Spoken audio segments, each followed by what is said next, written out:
أشهد أن لا إله إلا الله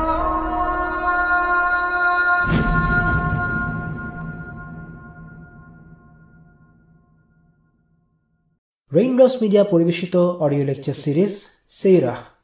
এই সিরিজে আলোচিত হবে পৃথিবীর বুকে শ্রেষ্ঠতম মানুষ রাসূলুল্লাহ মুহাম্মদ সাল্লাল্লাহু আলাইহি ওয়াসাল্লামের জীবন কথা। ইন্নাল হামদালিল্লাহ ওয়াসসালাতু ওয়াসসালামু আলা রাসূলিল্লাহ ওয়া আলা আলিহি ওয়া আসহাবিহি ওয়া সাল্লামা তাসলিমান কাসীরান মাজিদান ইলা ইয়াউমিদ্দিন, আম্মা বা'দ। সিরাহ সিরিজে আজকে আমাদের পর্বের আলোচনার বিষয়বস্তু হচ্ছে উহুদের শহীদেরা। উহুদ যুদ্ধে 2 জন বা 4 জন নয়, মাত্র একদিনে 70 জন মুসলিম শাহাদাত লাভ করেন। মদিনা ছিল খুব ছোট একটা শহর। এখনকার সময়ে মসজিদে নববীর যে মসজিদ কমপ্লেক্স, সেটাই ছিল পুরোপুরি মদিনা শহর। এবং সেই সময়ে একদিনে 70 জনের শহীদ হয়ে যাওয়া ছিল একটা বড় বিপর্যয়। তবে সত্যিকার অর্থে আল্লাহর রাস্তায় মারা যাওয়া বিপর্যয় নয়, বরং আল্লাহর রাস্তায় শহীদ হয়ে যাওয়া হচ্ছে আল্লাহর পক্ষ থেকে একটি বড় পুরস্কার ও সম্মান। পৃথিবীর সব মানুষকে একদিন মরে যেতে হবে। একজন মুসলিম চাইবে এই অবশ্যম্ভাবী মৃত্যু যেন আল্লাহর পথে হয়। একজন মুসলিমের মনে স্বাভাবিক বাসনা থাকবে আল্লাহর পথে শহীদ হবার। মানবীয় দুর্বলতার কারণে একজন মানুষ মৃত্যুকে ভয় করবে, এটা স্বাভাবিক। কিন্তু একই সাথে একজন মুসলিম হবার কারণে সে চাইবে তার মৃত্যু যেন আল্লাহকে খুশি করে হয়। একটি আদর্শ মুসলিম সমাজে জিহাদ, শাহাদাত এগুলো স্বাভাবিক ঘটনা। এগুলো হচ্ছে মুসলিমদের সংস্কৃতি। শাহাদাতের এই সংস্কৃতির সূচনা হয়েছিল উহুদের যুদ্ধের মধ্য দিয়ে। আর যিনি এই সংস্কৃতির বীজ রোপণ করেন তিনি হলেন শহীদদের সর্দার রাসূলুল্লাহ সাল্লাল্লাহু আলাইহি ওয়াসাল্লামের চাচা হামজা ইবনে আব্দুল মুত্তালিব রাদিয়াল্লাহু আনহু। কাজেই আমরা তাকে দিয়ে আজকের আলোচনা শুরু করব। রাসূলুল্লাহ সাল্লাল্লাহু আলাইহি ওয়াসাল্লামের ছিলেন 4 জন চাচা: আবু লাহাব, আবু তালিব, হামজা এবং আব্বাস। এই 4 জনের প্রথম জন ছিল আবু লাহাব এবং চূড়ান্ত মাত্রার ইসলাম বিদ্বেষী। বদর যুদ্ধের পর লাঠির আঘাতে মাথায় ঘা হয়ে অপমান আর লাঞ্ছনার সাথে সে মারা যায়। সে যতদিন বেঁচে ছিল ততদিন ইসলামের শত্রু হয়েই বেঁচেছিল। অন্যদিকে আবু তালিব যদিও ইসলাম গ্রহণ করেননি, কিন্তু যতদিন বেঁচে ছিলেন ইসলাম ও রাসূলুল্লাহ সাল্লাল্লাহু আলাইহি ওয়াসাল্লামের বন্ধু হয়ে বেঁচেছিলেন। হামজা ইসলাম গ্রহণ করেছিলেন মাক্কি জীবনের মাঝামাঝি সময়ে। সে কাহিনী আমরা আগে আলোচনা করেছি। তিনি স্রেফ জিদের বশে ইসলাম গ্রহণ করেছিলেন, কিন্তু এরপর তার অন্তরে সত্যি সত্যি ইসলামের প্রতি ভালোবাসা তৈরি হয় এবং তিনি আন্তরিকভাবে ঈমান আনেন। আর সর্বশেষ হচ্ছেন আব্বাস, যিনি বদরের পরে ইসলাম গ্রহণ করেছেন। ইসলাম দেরিতে গ্রহণ করলেও তিনি সব সময়ই আল্লাহ রাসূল সাল্লাল্লাহু আলাইহি ওয়াসাল্লামের পক্ষে ছিলেন। এই 4 জন প্রত্যেকেই ছিলেন তাদের সমাজে সম্মানিত ও শ্রদ্ধার পাত্র, কারণ তারা ছিলেন আব্দুল মুত্তালিবের ছেলে। আর আব্দুল মুত্তালিবের পরিবার ছিল কুরাইশদের মধ্যে সবচেয়ে সম্মানিত পরিবার। হামজা ছিলেন একজন সাহসী যোদ্ধা। উহুদের দিনে হামজা তার যোগ্যতার প্রতি সুবিচার করেছিলেন। উহুদের যুদ্ধে তিনি প্রচণ্ড সাহসিকতার সাথে যুদ্ধ করতে থাকেন। কুরাইশদের পতাকা বাহনের দায়িত্ব ছিল বনু আব্দুদ্দার গোত্রের ওপর। হামজা সেই গোত্রের একাধিক মুশরিককে হত্যা করেন। কিন্তু হামজাকে হত্যা করেছিল এমন এক ব্যক্তি যাকে এই যুদ্ধে নিরপেক্ষ বলা চলে। তার নাম ওয়াহশী। সে ছিল এক আবিসিনিয়ান দাস। তাকে আমরা নিরপেক্ষ বলছি এই কারণে যে ঠিক মুসলিমদের বিরুদ্ধে যুদ্ধ করা তার উদ্দেশ্য ছিল না। সে এই যুদ্ধে অংশ নিয়েছিল স্রেফ মুক্তির আশায়। কুরাইশদের জয় পরাজয়ে তার কিছুই আসে যায় না। তার একটাই লক্ষ্য, হামজাকে হত্যা করা, আর তাহলেই সে মুক্তি পাবে। হামজাকে সে কিভাবে হত্যা করেছে সেই কাহিনীটা তার মুখেই শোনা যাক। এই বর্ণনাটি সে করেছিল বহু বছর পর, যখন তার সামনে শ্রোতা হিসেবে সাহাবীদের পরের প্রজন্মের লোকেরা বসে আছে। তাদের উদ্দেশ্যে সে কাহিনীটা বর্ণনা করেছিল। আর বর্ণনাটা এমন: তখন আমি ছিলাম জুবাইর বিন মুতঈমের দাস। বদরের যুদ্ধে হামজা মুতঈমের চাচা তুআইমা ইবনে আদিকে হত্যা করে। কুরাইশদের উহুদ যুদ্ধের প্রস্তুতিকাল চলার সময় তুআইমার ভাতিজা জুবাইর আমাকে এসে বলল, শোনো ওয়াহশী, তুমি যদি আমার চাচার হত্যার প্রতিশোধ হিসেবে হামজাকে হত্যা করো তাহলে তোমাকে আমি মুক্ত করে দেব। আমি রাজি হলাম। বেরিয়ে পড়লাম যুদ্ধ বাহিনীর সাথে। আমি আবিসিনিয়ান, তাই খুব ভালো বর্ষা ছুড়তে পারতাম। বর্ষা ছুঁড়েছি অথচ লক্ষ্যভেদ হয়নি, এমন ঘটনা আমার সাথে কমই ঘটেছে। ময়দানে 2 দল লড়ছে। আমি খুঁজে বেড়াচ্ছি আমার লক্ষ্যকে। তুমুল লড়াইয়ের মাঝে দেখতে পেলাম হামজা। এক প্রকাণ্ড উটের মতো তিনি অত্যন্ত নিষ্ঠুরভাবে আমাদের লোকদের ওপর তার তরবারি চালিয়ে যাচ্ছেন, তাকে কিছুতেই থামানো যাচ্ছে না। ঝোপঝাড় আর পাথরের আড়াল লুকিয়ে আমি একটু একটু করে তার দিকে এগোচ্ছি, কিন্তু সিবা আমার আগেই তার কাছে পৌঁছে গেল। হামজা তাকে দেখতে পেয়ে বলে উঠলেন, এই যে সিবা, উম্মে আম্মারের ছেলে, বেটা মেয়েদের খতনা করিস, তুই আল্লাহ তার রসুলের বিরুদ্ধে লড়তে চাস? এই বলে হামজা এত জোরে সিবাকে আঘাত করলেন যে সে মুহূর্তের মধ্যে অতীতের অংশ হয়ে গেল। আমি আমার বর্ষাটা খুব সাবধানে হামজার দিকে তাক করলাম, লক্ষ্য নিশ্চিত করে ছুঁড়ে মারলাম তার দিকে। বর্ষাটা ঠিক নাবির ডিশ দিয়ে ঢুকে 2 পায়ের মাঝ দিয়ে বের হয়ে আসলো। তিনি আমার দিকে এগিয়ে আসার চেষ্টা করলেন, কিন্তু পারলেন না। মারা যাওয়া পর্যন্ত আমি অপেক্ষা করলাম। এরপর বর্ষা ছুটিয়ে আনতে মৃতদেহের কাছে গেলাম। বর্ষাটা ছাড়িয়ে তাঁবুতে ফিরে এলাম। হামজাকে মারা যাওয়া ছাড়া আমার কোনো কাজ ছিল না। মুক্তির আশাতেই আমি ওনাকে হত্যা করি। আমি মক্কায় ফিরে এলাম। রাসূলুল্লাহ সাল্লাল্লাহু আলাইহি ওয়াসাল্লামের মক্কার বিজয়ের পর আমি তায়েফে পালিয়ে গেলাম। যখন তায়েফ থেকে ইসলাম গ্রহণের উদ্দেশ্যে দূত প্রেরিত হলো, আমি বুঝতে পারছিলাম না কি করব, কই যাব। একবার ভাবলাম সিরিয়া চলে যাই, আবার ভাবলাম ইয়েমেন বা অন্য কোনো দেশ। খুব দ্বিধাদ্বন্দ্ব কাজ করছিল, সিদ্ধান্তহীনতায় ভুগছিলাম। তখন কেউ একজন আমাকে বলল, এসব চিন্তা ছাড়ো, আমি কসম করে বলছি, যে লোক মুহাম্মাদের দিন গ্রহণ করে আর ইসলামের সাক্ষ্য দেয়, তাদের তিনি হত্যা করেন না। এই কথা শুনে আমি সোজা মদিনায় গিয়ে রাসূলুল্লাহর কাছে চলে এলাম। তার পেছনে দাঁড়িয়ে কালিমা পাঠ করে তাকে চমকে দিলাম। তিনি জিজ্ঞেস করলেন, তুমি কি ওয়াহশী? জি আল্লাহ রসুল, আমি ওয়াহশী। এখানে বসো, কিভাবে হামজাকে হত্যা করেছ সেই কাহিনী আমাকে বলো। আমি ঠিক সেভাবে পুরো কাহিনী ওনার কাছে বর্ণনা করলাম যেভাবে আজ তোমাদের বলছি। আমি কাহিনী বলা থামতেই উনি বলে উঠলেন, ওয়াহশী, তুমি কি তোমার চেহারা আমার সামনে থেকে সরিয়ে নিতে পারো? এরপর থেকে আমি যতটা সম্ভব রাসূলুল্লাহ সাল্লাল্লাহু আলাইহি ওয়াসাল্লামকে এড়িয়ে চলতাম। উনি যেখানে যেতেন আমি সেখানে যেতাম না, পাছে ওনার চোখে পড়ে যাই। আর এরপর আল্লাহ সুবহানাহু ওয়া তাআলা ওনাকে নিজেই নিজের কাছে তুলে নিলেন। এটা ছিল হামজাকে হত্যা করা ঘটনা। চাচা হামজা ছিলেন রাসূলুল্লাহ সাল্লাল্লাহু আলাইহি ওয়াসাল্লামের অত্যন্ত প্রিয় মানুষ। এই মৃত্যুর খবর শুনে রাসূলুল্লাহ সাল্লাল্লাহু আলাইহি ওয়াসাল্লাম প্রচণ্ড কষ্ট পান। তিনি বললেন, কেউ কি আমার চাচার মৃতদেহ দেখেছে? তিনি এখন কোথায়? একজন সাহাবী বললেন, তিনি দেখেছেন। সেই সাহাবীকে নিয়ে রাসূলুল্লাহ সাল্লাল্লাহু আলাইহি ওয়াসাল্লাম হামজার উদ্দেশ্যে রওনা হলেন। রাসূলুল্লাহ তার চাচার মৃতদেহ দেখে নিজেকে ধরে রাখতে পারলেন না, কাঁদতে শুরু করলেন। কাঁদতে কাঁদতে তার নিঃশ্বাস বন্ধ হয়ে আসছিল।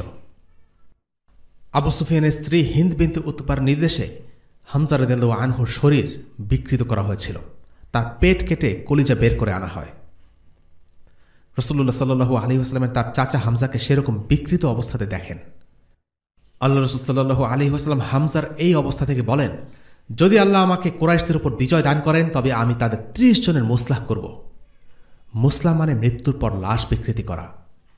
এই ব্যাপারে আল্লাহ তাআলা আয়াত নাজিল করেন, وَإِنْ عَاقَبْتُمْ فَعَاقِبُوا بِمِثْلِ مَا عُوقِبْتُمْ بِهِ وَلَئِنْ صَبَرْتُمْ لَهُوَ خَيْرٌ لِلصَّابِرِينَ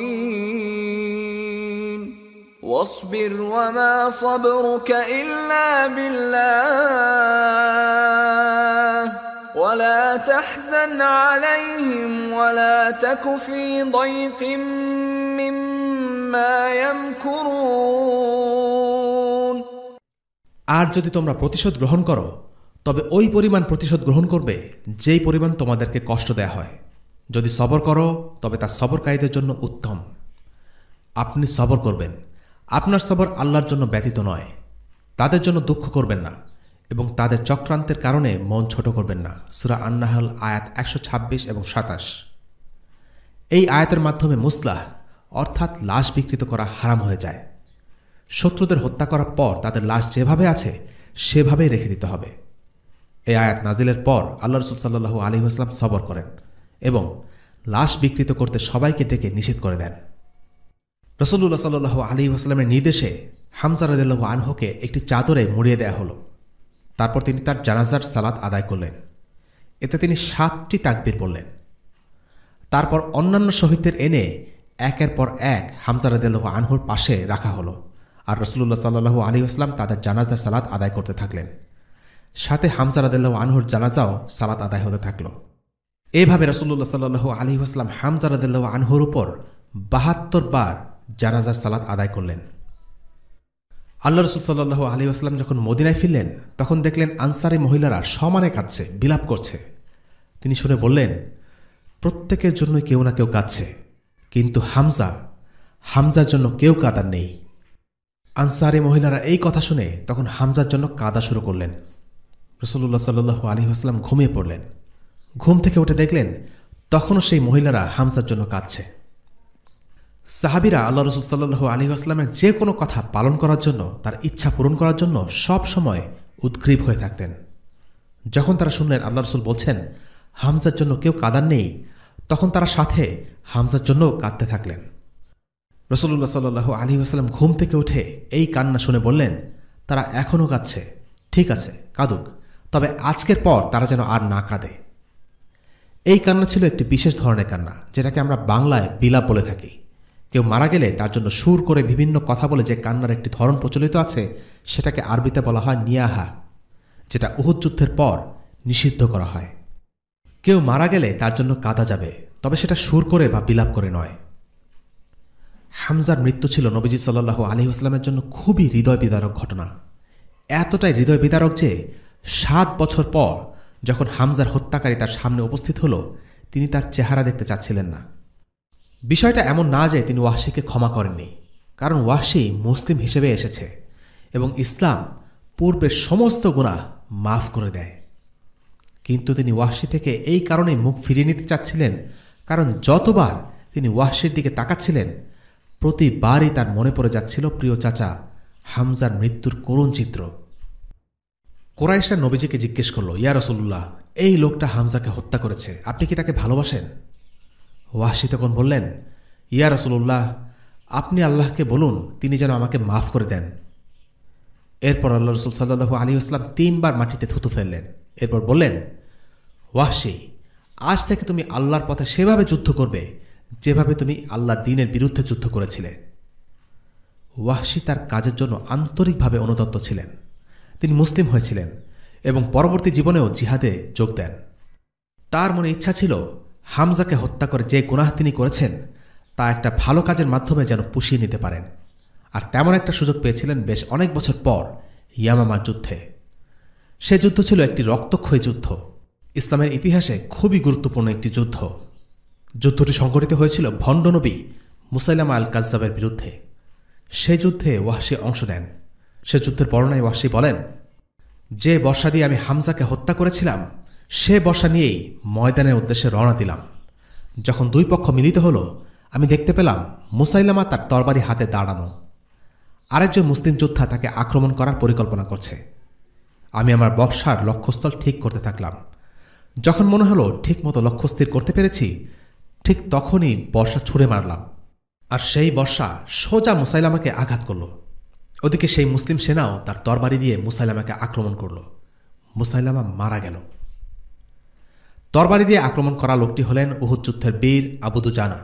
ওয়াহশী বলতেন, যদি আমার আঘাতে সে মারা যায় থাকে তাহলে আমি সবচেয়ে শ্রেষ্ঠ মানুষটাকে মেরেছি, আর সবচেয়ে নিকৃষ্ট মানুষকেও আমি মেরেছি। শ্রেষ্ঠ বলতে তিনি বুঝিয়েছেন হামজাকে, আর নিকৃষ্ট বলে বুঝিয়েছেন মুসাইলামাকে। ওয়াহশীকে রাসূলুল্লাহ সাল্লাল্লাহু আলাইহি ওয়াসাল্লাম যে অনুপ্রেরণা দিয়েছিলেন তা খুবই গুরুত্বপূর্ণ। তিনি বলেছিলেন, আজ থেকে তুমি আল্লাহর পথে সেভাবে যুদ্ধ করো যেভাবে তুমি আল্লাহর দ্বীনের বিরুদ্ধে যুদ্ধ করেছিলে। ইসলামের বিষয়টি আসলে এমনই, কেউ যদি একটি গুনাহ করে থাকে তাহলে একটি ভালো কাজের মাধ্যমে সেই গুনাহটি মোছার সুযোগ থাকে। ভালো কাজ খারাপ কাজগুলোকে মুছে ফেলে। আমরা প্রচুর গুনাহ করি, অগণিত গুনাহ করি, কিন্তু আমরা যদি কোনো ভালো কাজ করি তাহলে এই গুনাহগুলো মুছে যাবে। কোনো গুনাহ করলে প্রথমে তওবা করা উচিত এবং ভালো কাজের মাধ্যমে সেটা পুষিয়ে নেওয়া উচিত। ওমর ইবনুল খাত্তাব রাদিয়াল্লাহু আনহু একবার রাসূলুল্লাহ সাল্লাল্লাহু আলাইহি ওয়াসাল্লামের সাথে তর্ক করেন। পরে তিনি বুঝতে পারলেন কাজটি ঠিক হয়নি।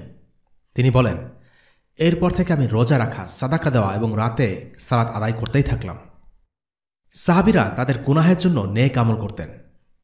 খারাপ কাজ করা হয়ে গেলে তার পরিবর্তে ভালো কাজ করা পাপমোচন বা অনুশোচনার একটি অংশ। আর গুনাহের পর ভালো কাজ করে সেটাকে পুষিয়ে নেওয়ার চেষ্টা করা, এটা আন্তরিকতার পরিচয় বহন করে।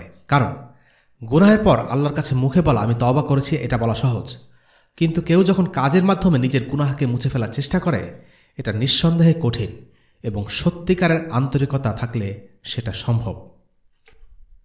আমাদের দ্বিতীয় শহীদ মুসআব ইবনে উমাইর রাদিয়াল্লাহু আনহু। মুসআব ইবনে উমাইর কেমন ছিলেন সে বিষয়ে সবচাইতে চমৎকার মন্তব্যটি করেছেন খাব্বাব রাদিয়াল্লাহু আনহু। তিনি বলেন, আমরা হিজরত করেছিলাম আল্লাহর সন্তুষ্টির আশায়, আল্লাহর পক্ষ থেকে পুরস্কারের আশায়।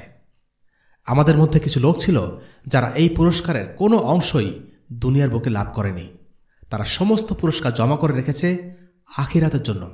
আর মুসআব ইবনে উমাইর তেমনই একজন। দুনিয়াতে সে রেখে গিয়েছিল শুধু গায়ে জড়ানোর এক টুকরা চাদর। সে চাদর দিয়ে যখন আমরা তার মাথা ঢাকতে যাই, তার পা বের হয়ে আসে, আর পা যখন ঢাকতে যাই, মাথা বের হয়ে আসে। রাসূলুল্লাহ সাল্লাল্লাহু আলাইহি ওয়াসাল্লাম বললেন, তার মাথাকে চাদর দিয়ে ঢেকে পা দুটো যেন ইস্কির ঘাস দিয়ে ঢেকে দেই। এই মুসআব ইবনে উমাইর দাফনের সময় যখন সম্বল ছিল কেবলই এক টুকরো কাপড়। সেই মুসআব ইবনে উমাইর জাহিলিয়াতের যুগে ছিলেন একজন সেলিব্রিটি। কি ছিল না তার! বাবা মায়ের চোখের মনেই ছিলেন মুসআব। তরুণীদের ঘুম হরণকারী ছিলেন মুসআব।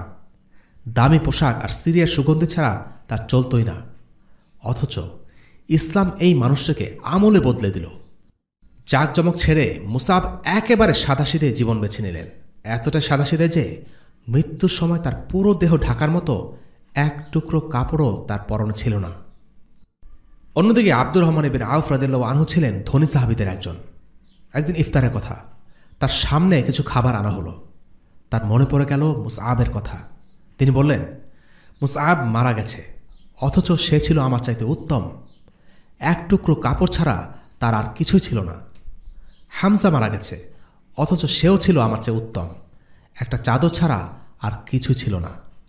তারা মারা গেছে, অথচ আমরা এখনও দুনিয়ার আরাম আয়েশ ভোগ করে চলেছি। আমি তো ভয় পাই, যা পাওয়ার তো দুনিয়ায় পেয়ে গেলাম কিনা, আখিরাতে হয়তো আমাদের জন্য কিছুই অবশিষ্ট নেই। এই বলে তিনি কেবল কাঁদতেই থাকলেন। কান্নার কারণে আর কিছুই খেতে পারলেন না। রাসূলুল্লাহ সাল্লাল্লাহু আলাইহি ওয়াসাল্লাম মুসআব ইবনে উমাইর রাদিয়াল্লাহু আনহুর মৃতদেহের সামনে দাঁড়িয়ে কোরআনের একটি আয়াত পড়লেন। মুমিনদের মধ্যে কিছু লোক রয়েছে যারা আল্লাহর সাথে কৃত তাদের অঙ্গীকার বাস্তবায়ন করেছে।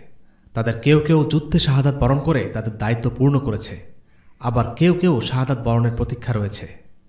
তারা তাদের অঙ্গীকারে কোনো পরিবর্তনই করেনি। সূরা আহজাব আয়াত 23। এই আয়াতের অর্থ হল, আল্লাহর সাথে আমাদের একটি ওয়াদা আছে। কিছু মানুষ আল্লাহর পথে জীবন দিয়ে সেই ওয়াদা পূর্ণ করেছে, যেমন মুসআব ইবনে উমাইর রাদিয়াল্লাহু আনহু। রাসূলুল্লাহ সাল্লাল্লাহু আলাইহি ওয়াসাল্লাম বললেন, আমি সাক্ষ্য দিচ্ছি কিয়ামতের দিন এরাই হবে শহীদ। তোমরা যাও, তাদের কবর দেখে আসো। সেই সত্তার শপথ যার হাতে আমার প্রাণ, কিয়ামতের আগ পর্যন্ত যারাই তাদেরকে সালাম দেবে তাদেরকে তারা সালামের উত্তর প্রদান করবে।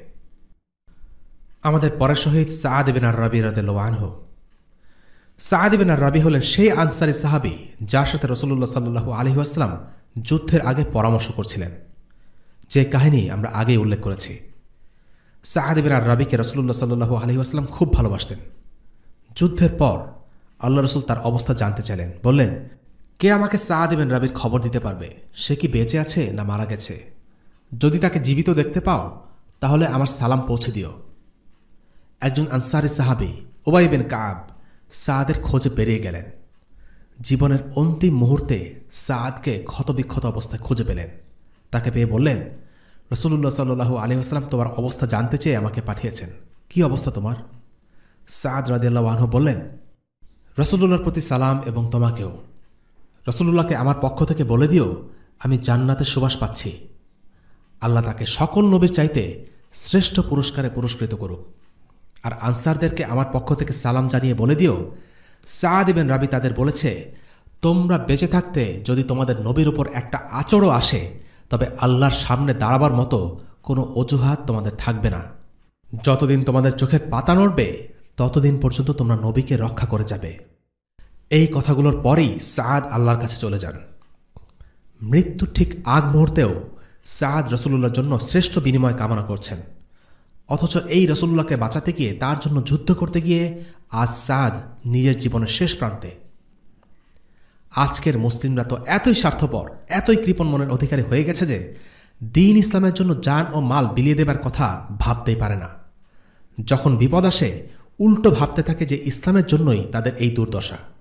প্রয়োজনে তারা তাদের দুনিয়ার নিরাপত্তা সুখ শান্তি বজায় রাখার জন্য দ্বীনের ব্যাপারে ছাড় দিয়ে দেয়। আনসারদের সাথে আমাদের নিজেদের অবস্থা একটু মিলিয়ে দেখি। শুধুমাত্র আল্লাহ রসুল সাল্লাল্লাহু আলাইহি ওয়াসাল্লামকে আশ্রয় দেবার কারণে আনসারীদের জীবনে কি পরিমাণ বিপর্যয় নেমে আসে।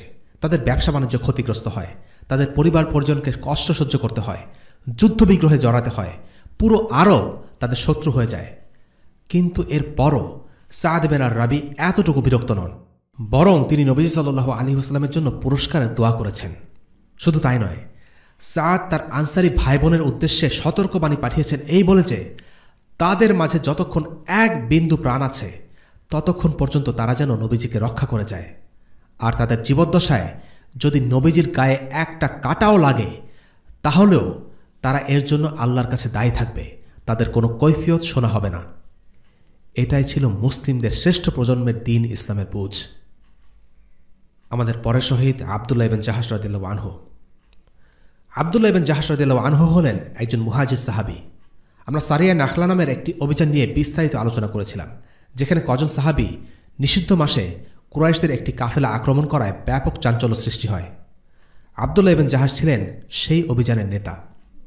উহুদ যুদ্ধের আগের কথা, আবদুল্লাহ ইবনে জাহাশ আর সাআদ ইবনে আবি ওয়াক্কাসের দেখা হলো। আবদুল্লাহ ইবনে জাহাশ বললেন, আসো আমরা একসাথে আল্লাহর কাছে দোয়া করি। তারা ঠিক করলেন প্রথমে তাদের একজন দোয়া করবেন, অপরজন বলবেন আমিন, এরপর আরেকজন দোয়া করবেন, তখন প্রথমজন বলবেন আমিন। প্রথমে সাআদ ইবনে আবি ওয়াক্কাস দোয়া করলেন, হে আল্লাহ, আমি যদি শত্রুর দেখা পাই তাহলে আমার সাথে এমন শত্রু সাক্ষাৎ করিয়ে দাও যে হবে প্রচণ্ড শক্তিশালী, সে আমার সাথে লড়বে এবং আমি তার সাথে লড়ব। এরপর তুমি আমাকে তার উপর লড়াইয়ে বিজয় করে দিও, আমি যেন তাকে হত্যা করে তার দেহ থেকে বর্ম ছিনিয়ে আনতে পারি। আবদুল্লাহ ইবনে জাহাশ বললেন আমিন। সাআদ বললেন, এবার তোমার পালা। আবদুল্লাহ ইবনে জাহাশ দোয়া করলেন, হে আল্লাহ, আমার সাথে একজন শক্তিশালী যোদ্ধার সাক্ষাৎ করিয়ে দাও যে আমার বিরুদ্ধে লড়বে এবং আমি তার বিরুদ্ধে লড়ব। এরপর সে আমাকে হত্যা করবে আর আমার নাক ও কান কেটে নেবে। আমি যেদিন তোমার সাথে মিলিত হব সেদিন যেন তুমি আমায় জিজ্ঞেস করতে পারো, তোমার নাক ও কান কেন কাটা হয়েছে হে আবদুল্লাহ?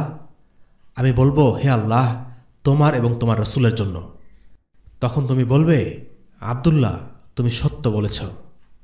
সাআদ ইবনে আবি ওয়াক্কাস এই দোয়া শুনে বললেন আমিন।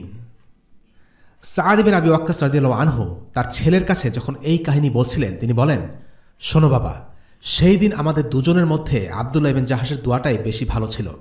দিন শেষে দেখতে পেলাম তার নাক আর কান একটা দড়িতে বাঁধা।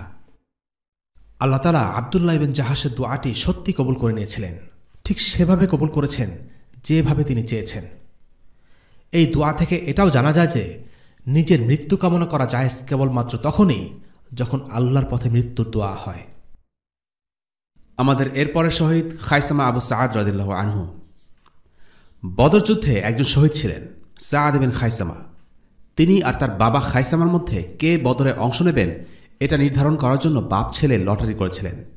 সেই লটারিতে সাআদের নাম এসেছিল, আর সাআদ বদরের যুদ্ধে শহীদ হয়েছিলেন। এবার উহুদে এলো তার বাবা খায়সামার পালা। খায়সামা রাদিয়াল্লাহু আনহু বেশ বয়স্ক একজন সাহাবী, তবুও তিনি যুদ্ধে যেতে উন্মুখ হয়েছিলেন। কিতালে অংশ নেয়া বৃদ্ধদের উপর ফরজ নয়, কিন্তু তার মনে শহীদ হবার বাসনা ছিল প্রবল। যুদ্ধের আগে তিনি রাসূলুল্লাহকে বলেন, বদরের যুদ্ধে আমি যেতে পারিনি। বদরের সময় আমি জিহাদে যাওয়ার প্রবল ইচ্ছা প্রকাশ করলাম, তখন আমার আর আমার ছেলের মধ্যে লটারি হলো।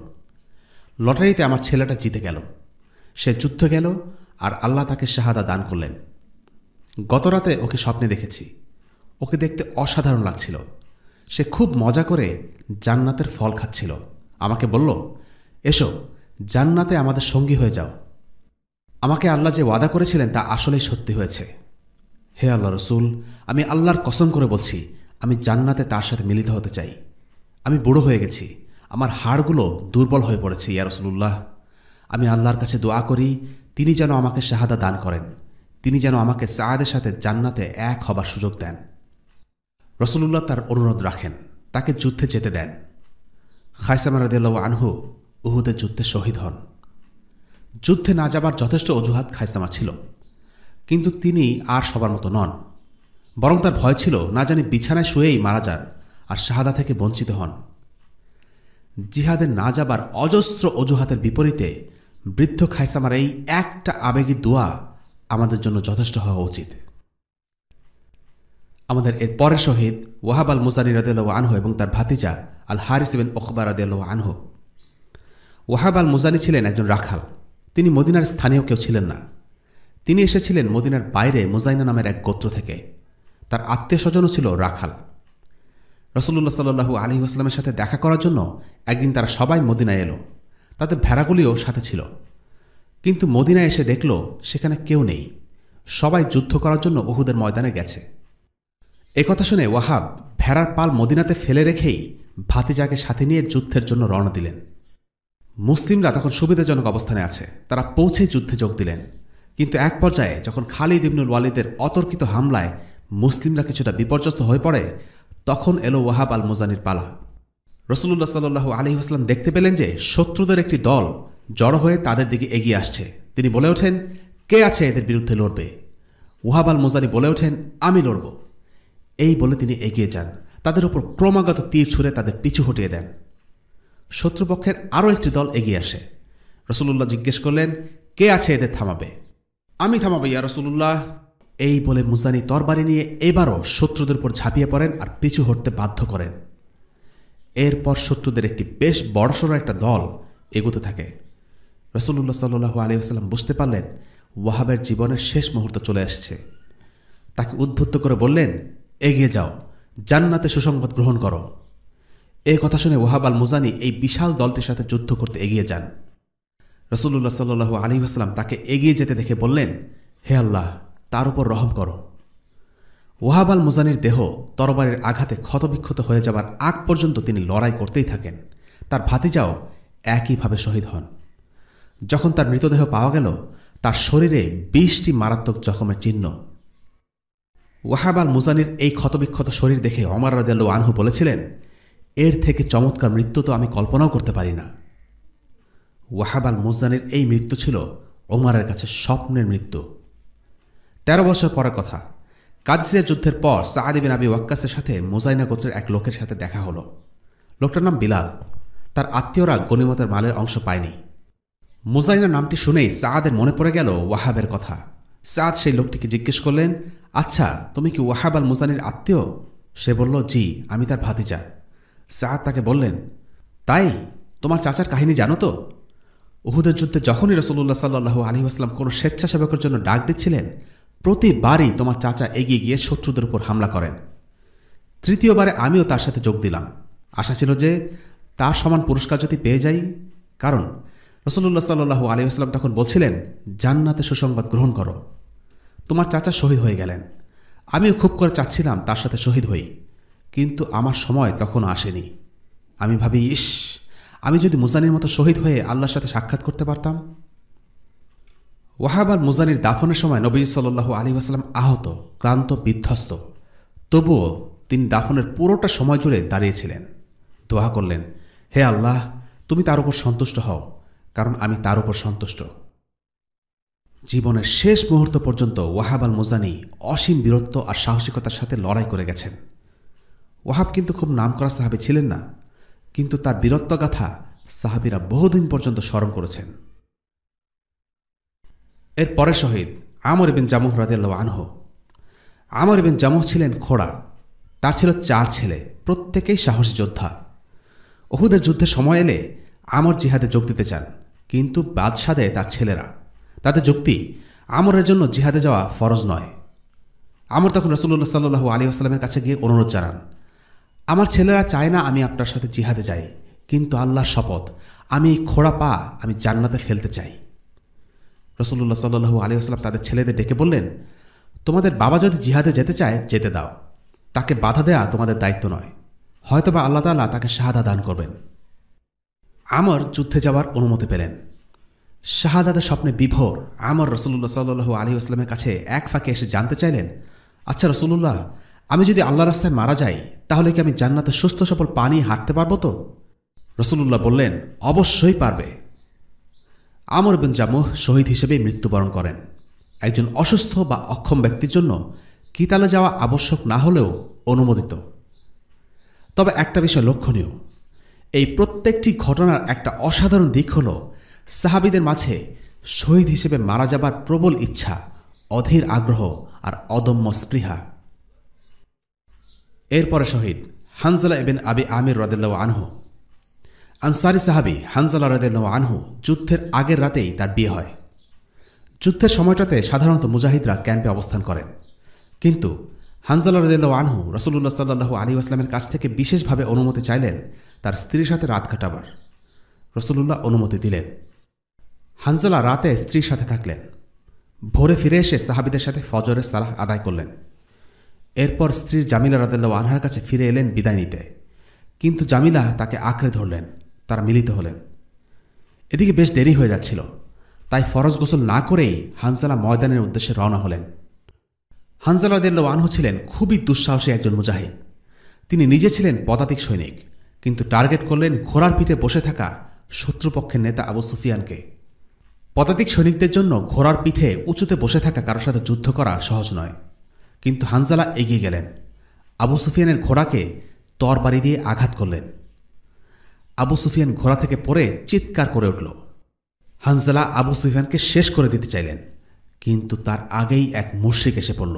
সে হানজালাকে বর্ষা দিয়ে আঘাত করল। তার বুক ভেদ করে বর্ষা পিঠ দিয়ে বেরিয়ে এলো। কিন্তু হানজালা রাদিয়াল্লাহু আনহু থামবার পাত্র নন। তিনি আবু সুফিয়ানকে আবার আঘাত করতে উদ্যত হলেন। সেই মুশরিক দ্বিতীয়বার আবার আঘাত করল। হানজালা রাদিয়াল্লাহু আনহু শহীদ হয়ে গেলেন। হানজালাকে নিয়ে রাসূলুল্লাহ সাল্লাল্লাহু আলাইহি ওয়াসাল্লাম এক অদ্ভুত দৃশ্য দেখেন। তিনি বলেন, আমি হানজালাকে দেখেছি ঠিক আসমান আর জমিনের মাঝে। ফেরেশতারা তাকে জান্নাতি রূপার পাত্রে রাখা আল মুসনের পানি দিয়ে গোসল করিয়ে দিচ্ছে। রাসূলুল্লাহ সাল্লাল্লাহু আলাইহি ওয়াসাল্লাম হানজালার খবর নিতে তার স্ত্রী জামিলার কাছে লোক পাঠালেন। জামিলা ছিলেন মুনাফিক নেতা আব্দুল্লাহ ইবনে উবাইয়ের মেয়ে, কিন্তু তিনি তার বাবার মতো ছিলেন না। তিনি ছিলেন মুত্তাকি মুসলিমা। লোকেরা জামিলার কাছে গেল। জামিলাকে তারা হানজালার ব্যাপারে জিজ্ঞেস করলেন। জামিলা বললেন, জিহাদে যাবার আগে তিনি গোসল করার সময় পাননি, তাই জুনুব অর্থাৎ অপবিত্র অবস্থাতেই তিনি চলে যান। রাসূলুল্লাহ সাল্লাল্লাহু আলাইহি ওয়াসাল্লাম শুনে বললেন, এজন্যই তাকে ফেরেশতারা গোসল করিয়ে দিচ্ছিল। আরও একটি আশ্চর্যজনক ব্যাপার ঘটে। হানজালা জিহাদের ময়দানে চলে যাবার কিছু আগে জামিলা তার গোত্রের 4 জনকে ডেকে জানিয়ে দেন হানজালার সাথে তিনি মিলিত হয়েছেন। স্বামী বা স্ত্রীর একান্ত গোপন কথা অন্যদের জানাবার কথা নয়, কিন্তু তবুও জামিলা কেন সবাইকে জানালেন? এর উত্তরে জামিলা নিজেই বলছেন, আমি স্বপ্নে দেখলাম যে আকাশ খুলে গেল আর তার ভেতর দিয়ে হানজালা চলে গেলেন। এরপর আকাশ আবার বন্ধ হয়ে গেল, তাই আমার মনে হলো হানজালা শহীদ হয়ে যাবেন। স্বামী পরদিন মারা যাবে জানলে তার সাথে শারীরিক সম্পর্ক না করাটাই স্বাভাবিক, কারণ তাহলে সেই নারীর জন্য দ্বিতীয় বিয়ে করা সহজ হবে।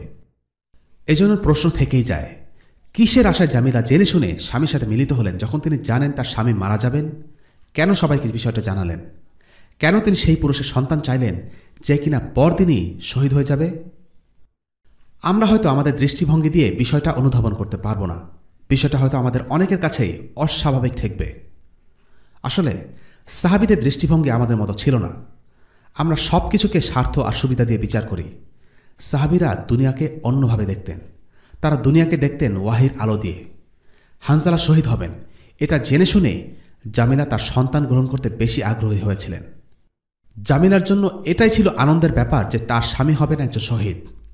বিধবা হওয়ার কারণে হয়তো তার জন্য পৃথিবীটা কঠিন হয়ে পড়বে, হয়তো কষ্ট আর দুর্দশা তার উপর চেপে বসবে, কিন্তু শহীদের স্ত্রী হবার যে মর্যাদা, সেই মর্যাদা লাভের সুযোগ জামিলা হাতছাড়া করতে চাননি। তিনি যাই করেছেন আল্লাহর জন্য করেছেন, আর আল্লাহ তাআলাই তার বান্দাদের সাহায্য করেন। জামিলার সাথে এরপর সাবিত ইবনে কায়েস রাদিয়াল্লাহু আনহুর বিয়ে হয়। জামিলার গর্ভে জন্ম নেয়া হানজালা রাদিয়াল্লাহু আনহুর সন্তানের নাম রাখা হয় আব্দুল্লাহ। আব্দুল্লাহ বড় হয়ে গর্ব করে বলতেন, আমি হচ্ছে সেই সাহাবীর ছেলে যাকে ফেরেশতারা গোসল দিয়েছে। আর জামিলার দ্বিতীয় স্বামী সাবিতের সংসারে জন্ম নেয় মুহাম্মদ। এই মুহাম্মদই ছিল আব্দুল্লাহর সবচেয়ে কাছের মানুষ। বাবা না থাকা সত্ত্বেও আব্দুল্লাহ ঠিকই তার সৎ বাবা ও ভাইয়ের আদর স্নেহ মমতা পেয়েছিল। ভালোবাসায় কোনো কমতি ছিল না। নিশ্চয়ই তাকওয়ার বিনিময়ে আল্লাহ উত্তম কিছুই দান করবেন। আল্লাহ তাআলার প্রতি সাহাবীদের ভালোবাসার আরেকটি নিদর্শন এই ঘটনা। সদ্য বিবাহিত হানজালা রাদিয়াল্লাহু আনহু গোসল না করে ময়দানে ছুটে যান। পদাতিক সৈন্য হয়েও তিনি পাল্লা দেন ঘোড় সওয়ারের সাথে। যেসব ভাই ও বোনেরা বিয়ে করেছেন তারা জানেন বিয়ের প্রথম দিনগুলিতে দুনিয়ার প্রতি কি প্রবল মায়া কাজ করে। সেই তীব্র বন্ধন উপেক্ষা করে ময়দানে যুদ্ধে যাওয়া কতই না কঠিন, আর সেটাই করেছিলেন হানজালা। তাই হানজালার পরিচয় হল তিনি হলেন সেই সাহাবী যাকে ফেরেশতারা গোসল করিয়েছে। এরপরে শহীদ আব্দুল্লাহ ইবনে আমর ইবনে হারাম রাদিয়াল্লাহু আনহু। আব্দুল্লাহ ইবনে আমর ছিলেন বিখ্যাত সাহাবী এবং হাদিস বর্ণনাকারী জাবির ইবনে আব্দুল্লাহর বাবা। উহুদের আগে জাবিরকে ডেকে আব্দুল্লাহ ইবনে আমর বলেন, বাবা শোনো, রাসূলুল্লাহ সাল্লাল্লাহু আলাইহি ওয়াসাল্লামের পর এই দুনিয়ায় তুমি আমার সবচেয়ে প্রিয়। যদি তোমার বোনদের দেখাশোনা করতে না হতো, আমার ঋণ পরিশোধের বিষয়টি না থাকতো, তাহলে আমি চাইতাম তুমিও যুদ্ধে শহীদ হয়ে যাও। নিজের ব্যাপারে আমি আশা করি আমি প্রথম সারির শহীদ সাহাবীদের একজন হব। তোমার কাছে ওয়াসিয়ত এই যে তুমি আমার ঋণ পরিশোধ করে দিও আর তোমার বোনদের দেখে রেখো। আব্দুল্লাহ ইবনে আমরের স্বপ্ন সত্যি হয়েছিল, তিনি উহুদ যুদ্ধে শহীদ হয়ে যান। রাসূলুল্লাহ সাল্লাল্লাহু আলাইহি ওয়াসাল্লাম বললেন, তোমরা তার জন্য কাঁদো বা না কাঁদো, জেনে রেখো তোমার বাবাকে ফেরেশতারা ঠিকই ছায়া দিয়ে রেখেছে যতক্ষণ না তোমরা তাকে দাফনের জন্য ওঠাচ্ছ। জাবির তার বাবার লাশ দেখে খুব কাঁদছিলেন। জাবিরকে ডেকে নবীজি সাল্লাল্লাহু আলাইহি ওয়াসাল্লাম বললেন, তুমি ভেঙে পড়ছ কেন জাবির? জাবির জানালেন তার বোনদের দেখাশোনা আর তার বাবার রেখে যাওয়া ঋণের কথা।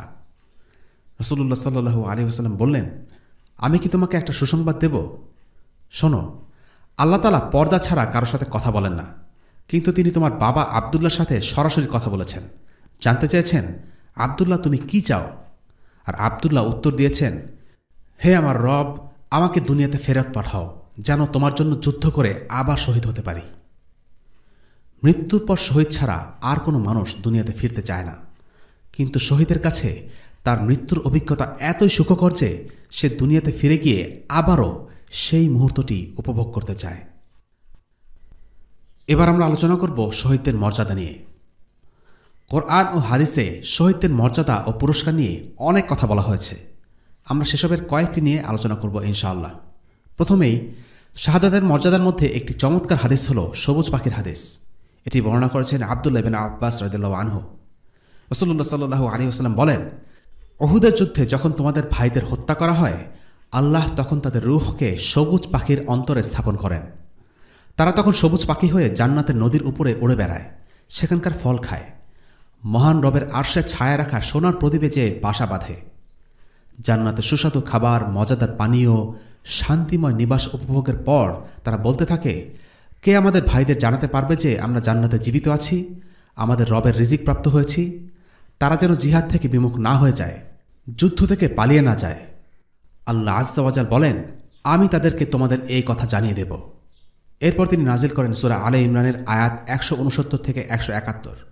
ولا تحسبن الذين قتلوا في سبيل الله أمواتا بل أحياء عند ربهم يرزقون فرحين بما آتاهم الله من فضله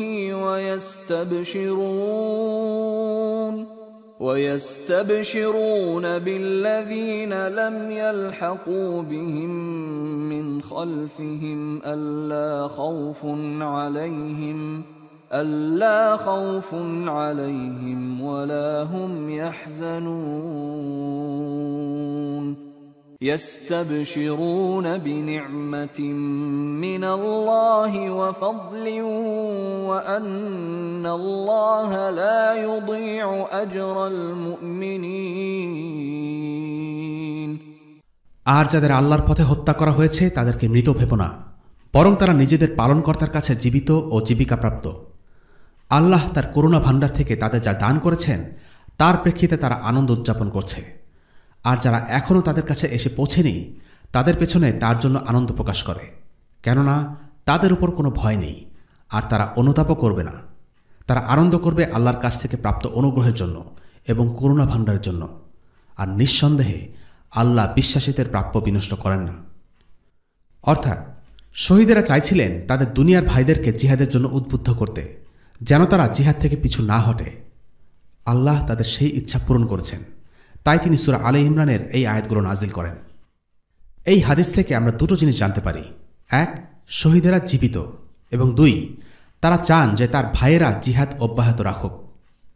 ভ্রাতৃত্বের এই বন্ধন মুজাহিদদের মাঝে এতই মজবুত যে মৃত্যুর পরেও তারা তাদের মুজাহিদ ভাইদের কাছে বার্তা পাঠাতে চেয়েছেন। তাদের এই আন্তরিক ইচ্ছার কারণে স্বয়ং আল্লাহ তাআলা তাদের হয়ে বার্তাটি পৌঁছে দেন।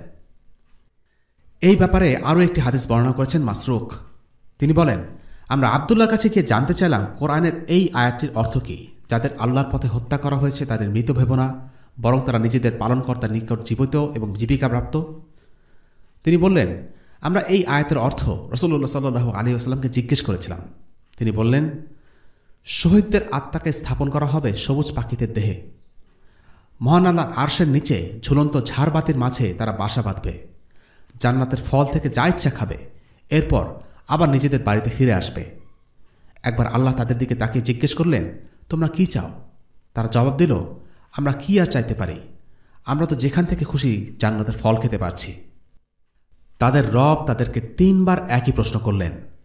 তারা যখন বুঝতে পারল আল্লাহ সুবহানাহু ওয়া তাআলা উত্তর না পাওয়া পর্যন্ত একই প্রশ্ন করতেই থাকবেন, তখন বলল, হে আমাদের রব, আমাদের ইচ্ছা হয় যে আপনি আমাদেরকে আবার দুনিয়ার জীবনে ফেরত পাঠান, আমরা আবারও আপনার জন্য যুদ্ধ করে শহীদ হয়ে যাই। আল্লাহ তাআলা যখন দেখলেন তাদের আর কোনো চাওয়া নেই, তিনি তাদেরকে জান্নাতের আনন্দ উপভোগের জন্য ছেড়ে দিলেন। শহীদদের আরেকটি মর্যাদা হচ্ছে সালামের জবাব। রাসূলুল্লাহ সাল্লাল্লাহু আলাইহি ওয়াসাল্লাম বলেন, যদি কেউ উহুদের যুদ্ধে শহীদদের কবর জিয়ারত করে তাদেরকে সালাম প্রদান করে, তবে তারা প্রত্যেকের সালামের জবাব দেবে। এই প্রসঙ্গে ইবনে আবি দুনিয়ার বলা একটি ঘটনা আত্তাফ ইবনে খালিদ বর্ণনা করেছেন। আবি দুনিয়া বলেন যে তার চাচি প্রায় শহীদদের কবরে যেয়ে হামজা রাদিয়াল্লাহু আনহুর জন্য দোয়া করতেন। তার চাচি বলেন, একদিন আমি গোরস্থানে গেলাম, সেখানে আমার উটের লাগাম টেনে ধরার লোকটি ছাড়া আর কেউই উপস্থিত ছিল না। আমি হামজার কবরের কাছে দাঁড়িয়ে বেশ কিছুক্ষণ দোয়া করলাম। দোয়া শেষ করে আমি তাকে সালাম দিয়ে বিদায় জানালাম, আর ঠিক তখনই মাটির নিচ থেকে আমি আমার সালামের জবাব শুনতে পেলাম। এই ব্যাপারে আমার বিন্দুমাত্র সন্দেহ নেই, আল্লাহ সুবহানাহু ওয়া তাআলা আমাকে সৃষ্টি করেছেন, এই নিয়ে আমার যেমন কোনো সন্দেহ নেই। রাত আর দিনের তফাৎ নিয়ে যেমন কারো সন্দেহ থাকতে পারে না, তেমনি এই বিষয়টা নিয়ে আমি পুরোপুরি নিশ্চিত যে আমি সালামের উত্তর শুনেছি, আর তা শোনার সাথে সাথে আমার গায়ের প্রতিটা লোম খাড়া হয়ে গেল। শহীদদের কবর হবে সুগন্ধিময়। আল ওয়াকিদি বলেন, মুআবিয়া একবার পরীক্ষা বা গর্ত খুঁড়তে গেলেন। তিনি ঘোষণা দিলেন যে যাদের আত্মীয় উহুদের যুদ্ধে শাহাদা লাভ করেছে তারা যেন গর্ত খোঁড়ার আগে বিষয়টি সবাইকে জানিয়ে দেয়, কেননা পরীক্ষা কাটতে গেলে শহীদদের কবর বের হয়ে পড়তে পারে। তাই তিনি শহীদদের আত্মীয়দেরকে সেখানে উপস্থিত থাকতে বলেন, যেন তারা কবরগুলো চিহ্নিত করতে পারে এবং প্রয়োজনে সরিয়ে নিতে পারে। জাবির ইবনে আব্দুল্লাহ রাদিয়াল্লাহু আনহু সেই ঘটনা সম্পর্কে বলেন, এক লোক আমাকে এসে জানালো, জাবির, মুআবিয়ার লোকেরা পরীক্ষা করার সময় তোমার বাবার কবরও খুলে ফেলছে, ওনার কিছু অংশ কবরের বাইরে বেরিয়ে এসেছে। এই কথা শুনে জাবির বাবার কবর খুঁড়তে সেখানে উপস্থিত হলেন। তিনি বলেন, আমরা তাদের কবরগুলো খনন করতে গিয়ে দেখি আমার বাবার শরীরটা অবিকল আগের মতোই আছে, একটুও বদলায়নি। তাকে দেখে মনে হচ্ছিল তিনি ঘুমোচ্ছেন। কবর খুঁড়তে গিয়ে তার আরেক সাথী আমর ইবনে জামুহকেও দেখতে পেলাম। তার হাত দিয়ে শরীরে একটি ক্ষতস্থান ঢাকা ছিল। হাতখানে সরিয়ে দেখলাম ক্ষত থেকে গল গল করে তাজা রক্ত বেরোতে লাগল। গর্ত খুঁড়তে গিয়ে হামজা রাদিয়াল্লাহু আনহুর পায়ের শাবলে আঘাত লাগে। সেখান থেকেও টাটকা রক্ত ঝরতে শুরু হয়। তাতে দেখে মনে হচ্ছিল বুঝি গতকালই তাদেরকে কবর দেয়া হয়েছে। ইবনে কাসির বলেন, তাদের উপর আল্লাহর রহমত বর্ষিত হোক। বলা হয়ে থাকে, উহুদের শহীদদের প্রত্যেকের কবর থেকে মেশকের সুবাস ভেসে আসছিল। এই মানুষগুলো শাহাদা লাভ করেছেন 46 বছর আগে, অথচ তাদের দেহগুলো দেখে মনে হচ্ছিল যে এই মাত্র কবর দেয়া হয়েছে। শহীদদের আরেকটি মর্যাদা হচ্ছে তাদেরকে গোসল করার বা জানাজার প্রয়োজন নেই। বান্দা যেখানে শাহাদা লাভ করে সেখানেই তাকে কবর দেয়া সুন্নাহ। কয়েকজন সাহাবী উহুদের শহীদদের মৃতদেহ মদিনা নিয়ে যাচ্ছিলেন। রাসূলুল্লাহ সাল্লাল্লাহু আলাইহি ওয়াসাল্লাম তাদেরকে দেখে বললেন, তাদের নিয়ে ফিরে যাও আর উহুদের ময়দানেই কবর দাও। ময়দানেই শহীদদের গোরস্থান। মদিনা উহুদের ময়দান থেকে বেশ কাছেই ছিল। দেহগুলোকে মদিনা নেওয়া যেত, কিন্তু আল্লাহ রাসূল সাল্লাল্লাহু আলাইহি ওয়াসাল্লাম জিহাদের ময়দানেই শুহাদাদের কবর দিতে বলেন। দাফন করার সময় আল্লাহ রাসূল সাল্লাল্লাহু আলাইহি ওয়াসাল্লাম উহুদ যুদ্ধে 2 জন শহীদের উপর এক টুকরো কাপড় বিছিয়ে জিজ্ঞেস করতেন, এই 2 জনের মাঝে কার কোরআনের জ্ঞান বেশি ছিল? যার কোরআনের জ্ঞান বেশি তাকে তিনি আগে কবরে নামাতেন। শহীদদের কবরে রেখে তিনি দোয়া করতেন, আমি কিয়ামতের দিনে ওদের জন্য সাক্ষ্য দেব। 2 জন শহীদের জন্য একটি কাপড় বরাদ্দ ছিল, কারণ দাফনের জন্য যথেষ্ট কাপড় পর্যন্ত ছিল না। অবশ্য আরেকটি কারণ হতে পারে, যুদ্ধ করে সবাই এত বেশি ক্লান্ত হয়ে গিয়েছিল যে কবর খোঁড়ার মতো শক্তি অবশিষ্ট ছিল না, আর তাই 2 জনের জন্য একটি করে কবর খুঁড়ে, যার কোরআনের জ্ঞান বেশি আছে তাকে প্রথমে, এরপরে 2য় জনকে, এভাবে করে কবর দেয়া হচ্ছিল। রাসূলুল্লাহ সাল্লাল্লাহু আলাইহি ওয়াসাল্লাম আদেশ দেন যেন শহীদদেরকে গোসল না দিয়ে শরীরে রক্তসহ কবর দেয়া হয়। শহীদদের জন্য জানাজার নামাজও আদায় করতে হয় না, কেননা তারা মৃত নয়, বরং জীবিত। রাসূলুল্লাহ সাল্লাল্লাহু আলাইহি ওয়াসাল্লাম বলেন, হাশরের ময়দানে তাদের রক্ত ও ক্ষতগুলো থেকে মেশকের সুগন্ধ ছড়াতে থাকবে। শহীদদের আরেকটি মর্যাদা, নবীজি সাল্লাল্লাহু আলাইহি ওয়াসাল্লামের সাক্ষ্য। উহুদ যুদ্ধের ধকলের কারণে নবীজি সাল্লাল্লাহু আলাইহি ওয়াসাল্লাম সেদিন বসে যোহরের সালাত আদায় করেন।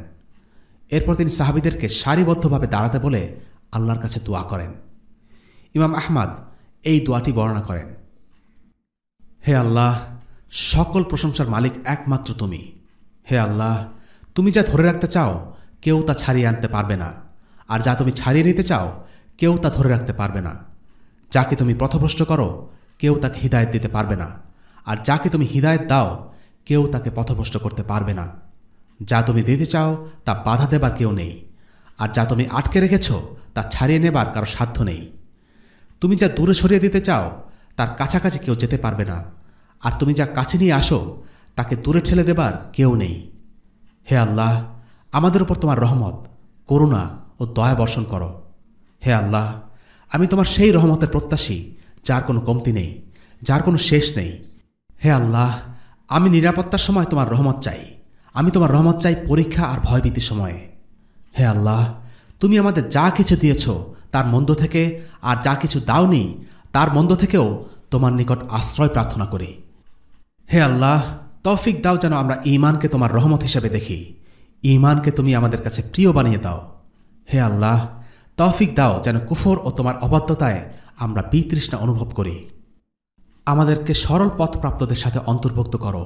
ইয়া আল্লাহ, আমাদেরকে মুসলিম হিসেবে মৃত্যু দাও, আর মুসলিম হিসেবে পরকালে জীবন দান করো।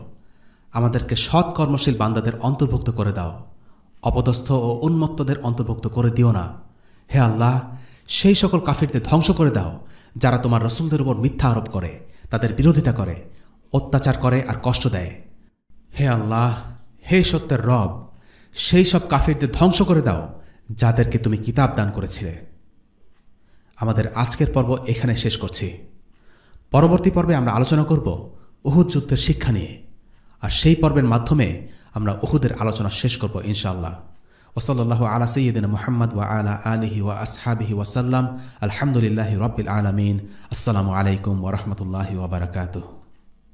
রেইনড্রপস মিডিয়ার অন্যান্য প্রজেক্ট সম্পর্কে জানতে ভিজিট করুন www.raindropsmedia.org অথবা ফেসবুক পেজ www.facebook.com/raindropsmedia অথবা ইউটিউব চ্যানেল www.youtube.com/raindropsmediaorg2015